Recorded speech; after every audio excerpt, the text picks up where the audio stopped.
नमस्कार. आपण आपल्या शरीराच्या लक्षणांकडे दुर्लक्ष तर करत नाहीयेत ना? या विषयावर मी आज बोलणार आहे.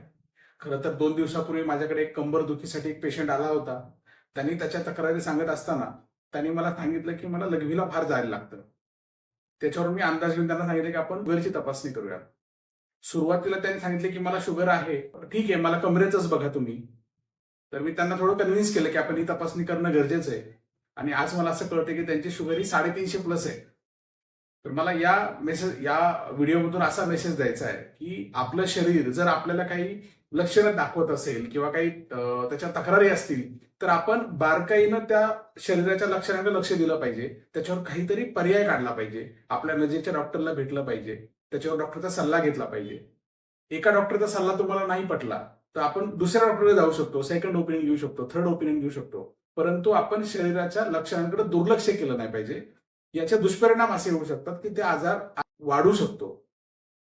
तो आजार व्यवस्थित ट्रीटमेंट न केल्यामुळं त्याचं शरीरावर दुष्परिणाम जास्त होऊ शकतात. त्याचे साईड इफेक्ट होऊ शकतात आणि भविष्यात तुम्हाला जास्त ट्रीटमेंट, जास्त खर्च, मनस्ताप आणि शरीराला त्रास जास्त होऊ शकतो. तरी मला या व्हिडिओमधून असं सांगायचंय, की तुम्हाला शारीरिक कुठलंही लक्षण असो, त्याच्यावर विचार करा आणि लवकरात लवकर आपल्या नजीकच्या डॉक्टरला भेटा. एक नाही तर दुसऱ्याचं ओपिनियन घ्या, परंतु शरीराच्या लक्षणांकडे दुर्लक्ष करू नका. हा व्हिडिओ आवडला तर नक्की लाईक करा आणि आपल्या जवळच्या लोकांपर्यंत नक्की शेअर करा. कारण आजच्या काळामध्ये उत्तम आरोग्य हीच खरी संपत्ती आहे. धन्यवाद.